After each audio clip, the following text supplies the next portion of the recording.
1999년 8월, 남북관계가 극도로 불안정하던 그해 여름, 강원도 고성군 민간인 통제구역에 설치된 한 CCTV에서 이상한 장면이 포착됩니다. 화면 속에는 군사경계선에서 약 800m 떨어진 비탈진 숲길을 비틀거리며 걸어 내려오는 한 남성. 그런데 그의 복장, 놀랍게도 한국전쟁 이후 사라졌다고 알려진 1950년대형 남한군 포로복이었습니다.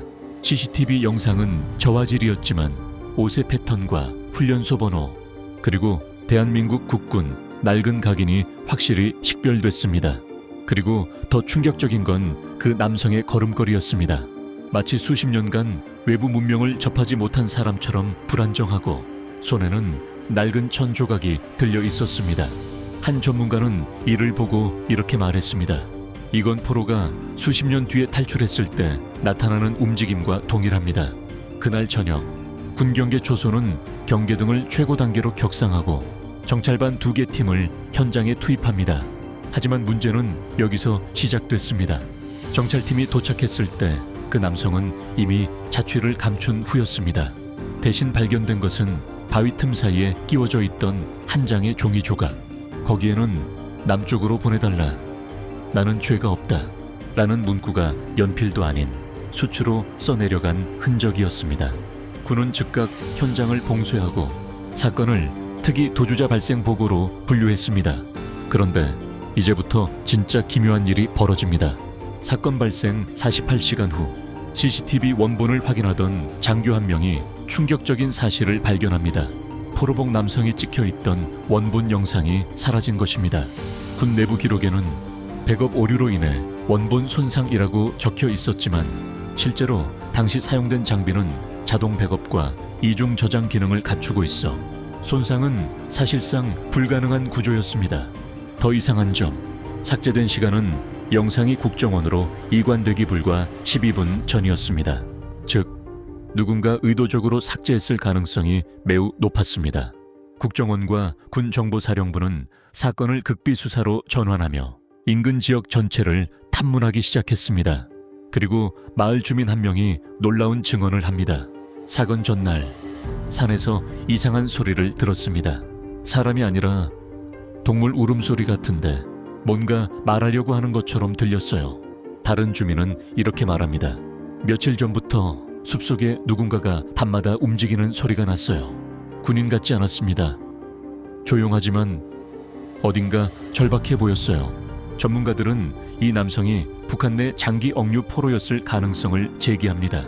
한국전쟁 이후 남한군 포로 약 8만 명이 북에 끌려갔고 1954년부터 2000년대까지 탈북자 증언에서도 남조선 군복을 입은 중년 남자를 봤다라는 증언이 꾸준히 나왔기 때문입니다.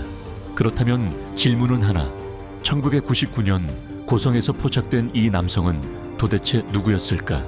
당시 국군은 1950년에서 1953년 사이 실종된 포로 명단과 영상 속 남성의 체격 나이대를 대조했습니다.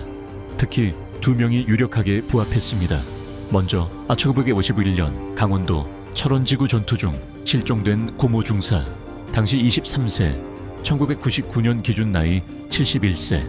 다음 1953년 금강산 전투 중 실종된 이모 일병, 당시 20세, 1999년 기준 나이 96세.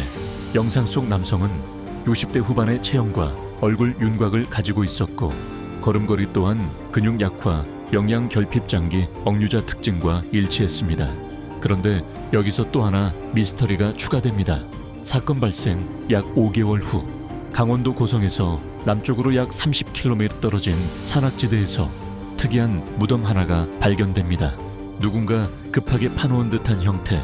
그 안에는 신발 하나와 낡은 알루미늄 식기 조각이 남아 있었습니다.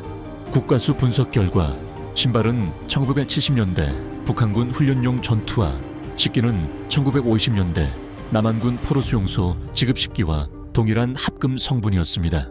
그리고 식기 표면에 희미하게 새겨진 글자, 1953년 7월 15일, 정확히 정전협정 체결 직후의 날짜였습니다.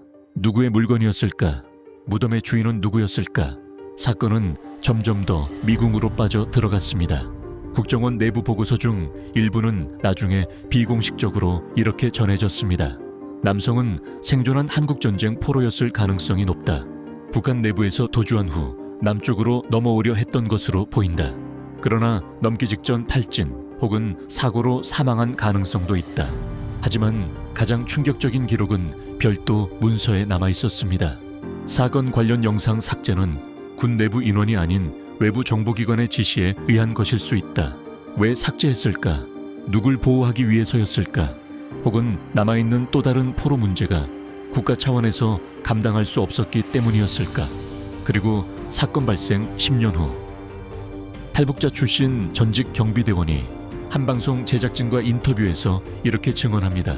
1990년대 후반에 어디서 왔는지도 모르는 남쪽 말투의 늙은 남자가 우리 구역 근방에 숨어 살고 있었습니다. 잡힐까봐 늘 떨고 있었고 밤에만 움직였어요. 이 증언은 1999년 고성 CCTV 사건과 정확히 시간대가 일치했습니다. 그렇다면 그 남성은 정말 한국전쟁 포로였을까? 그리고 남한 땅을 밟기 직전 어디로 사라진 걸까? 실종자 가족들은 지금도 이렇게 말합니다. 우린 아직 포기하지 않았다. 그날 찍힌 사람 혹시 우리 아버지일 수도 있으니까. 군 내부 관계자 또한 이렇게 말합니다. 영상이 삭제된 이유가 우리도 가장 궁금합니다. 공식적으로는 불가능한 일입니다. 결국 이 사건은 지금까지도 대한민국이 가진 가장 기묘하면서도 가슴 아픈 미스터리 중 하나로 남아 있습니다. 1999년 고성에서 포착된 포로복을 입은 남성. 그는 누구였을까? 그는 살아 있었을까?